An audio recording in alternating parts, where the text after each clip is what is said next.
Welcome to Sound of Resistance channel. The south of Ukraine is witnessing the great immigration of Russia. Kherson, one of the most important regions in Ukraine, has lost the majority of its population. The pressure of the Ukrainian army in the south of the country yield results. The Russian government has primarily determined a plan for countermeasure against Ukrainian attacks. Russia notices the advance of the Ukrainian army in the south. The Ukrainian army, which blocked the region for the Russian army, became a threat. The Russian government took radical decisions in the region after the Ukrainian army approached Kherson. The Russian government has decided to evacuate the inhabitants of the Kherson region to safer areas in case of any attack by the Ukrainian army. Russian President Putin has given full authority to commanders of the Russian army to carry out the evacuation of the residents. Russian commanders with authorization from Putin led the relocation of tens of thousands of residents to safe zone. However, Russian commanders were unsuccessful in persuading residents who were unwilling to leave Kherson. There are arguments between them and Russian commanders as some of the inhabitants do not want to leave their homes and memories of their life in Kherson. Russian leader Putin addressed the residents of the region in a speech to clear the blockage of the evacuation in Kherson. Putin has given stern warnings to the residents of Kherson that they must leave the areas as soon as possible so they are not harmed by the impending Ukrainian attack shelling. The problem that Russian leader Putin has in Kherson is not just about the residents. As a result of the successes of the Ukrainian army in the regions occupied by Russia, the low morale in the Russian army started to draw attention. As a result of this demoralization, the departure of the Russian commanders from the Russian army took its place on the agenda. The departure of the Russian commanders from the army was the harbinger of a new earthquake for Russia. Russian commanders stated that they have no reason to fight in Ukraine, that they do not have the necessary strength to invade Ukraine. The Russian commanders said that they lost their faith in being successful in the invasion of Ukraine, which was at the root of his resignation. Recently, the departure of General Lapin from the Russian army has raised a question mark about the size of the cracks in Russia. The Russian government's statements for Kherson was shocking. The Russian army has been ordered to withdraw from the Ukrainian city of Kherson, the only regional capital it had captured after the invasion in February.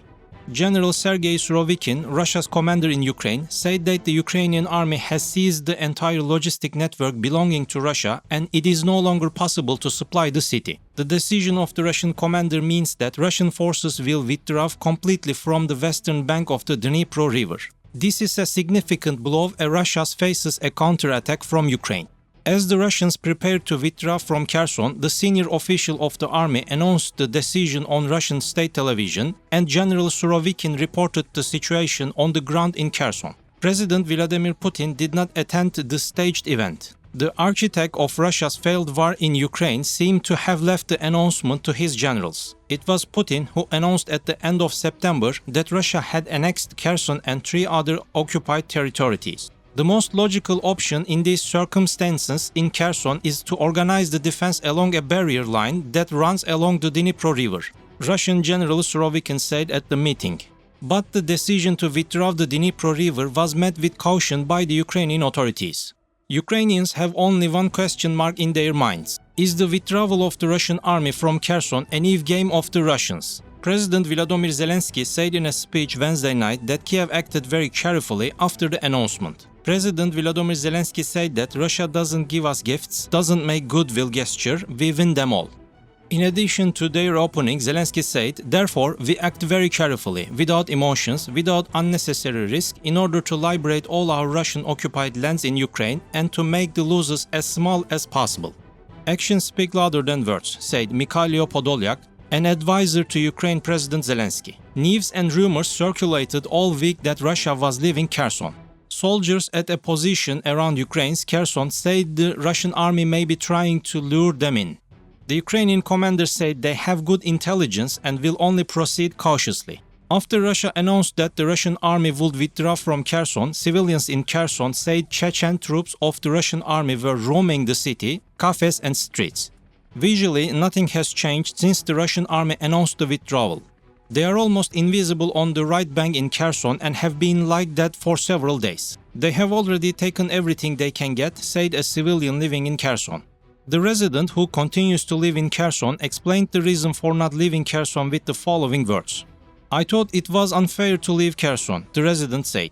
I had to stay here and overcome all these difficulties. I thought it was my ordeal. "I don't know, I should have stayed, and I am glad it's over," he added. President Putin's allies welcomed the decision to withdraw the Russian army from Kherson. The statements of support to Russian General Surovikin for the decision taken in Kherson came one after the another. Yevgeny Prigozhin, founder of the Russian Wagner mercenary group and a longtime Putin associate, said that while the decision for Kherson was not a victorious step, it was important not to suffer, not become paranoid, to draw conclusion and work on mistakes. The leader of the Russian Wagner group added, "The decision taken by Russian General Surovikin was not easy, but he acted like a man who was not afraid of responsibility. He did it in an organized way, without fear, taking all the weight of the decision on himself," said. Chechen leader Ramazan Kadyrov, who was chosen by Putin to lead the autonomous republic in the North Caucasus region in 2007, said that General Surovikin acted like a real military general who is not afraid of criticism. The move in Kherson was welcomed by many in Ukraine, especially on social media, and some found humor in the retreat. NATO Secretary General Jens Stoltenberg said it was encouraging to see Ukraine making progress. The achievements belong to the brave Ukrainian soldiers, but of course the support they receive from the UK, NATO allies and partners is also very important, said Jens Stoltenberg. Starting from the annexed Crimea at the beginning of the war, Russian troops swept across southern Ukraine and captured the city of Kherson in early March. The Russian army also launched attacks in the south, east and north of the country, including surrounding the capital, Kiev. In recent months, however, Ukrainian forces have made significant advances in the attacks on areas occupied by the Russian army. The Ukrainian army's counterattack on the Russian fronts began in September and escalated as Ukraine repulsed Russian forces and recaptured the cities of Izium and Kupiansk, which were important supply centers of Moscow forces.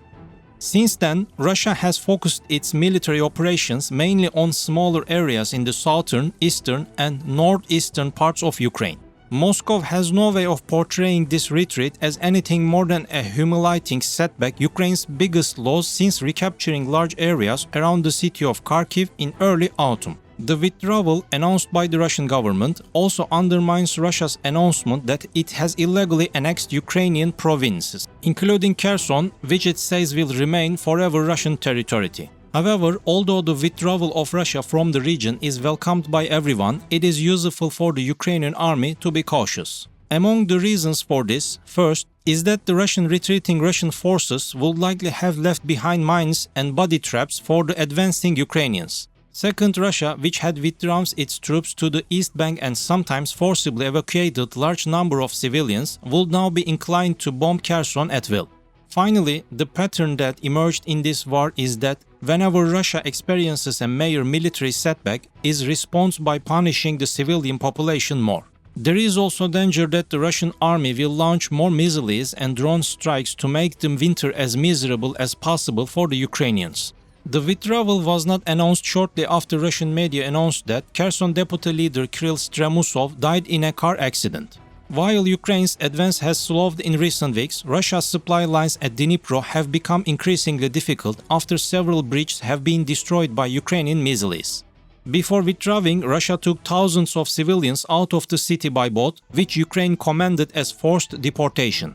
The events in the Kherson region in the south of Ukraine once again reminded us that anything is possible in war. If the Russian army is truly sincere in its withdrawal, the Ukrainian army will not have to return any more blood for Kherson. Thank you for watching us.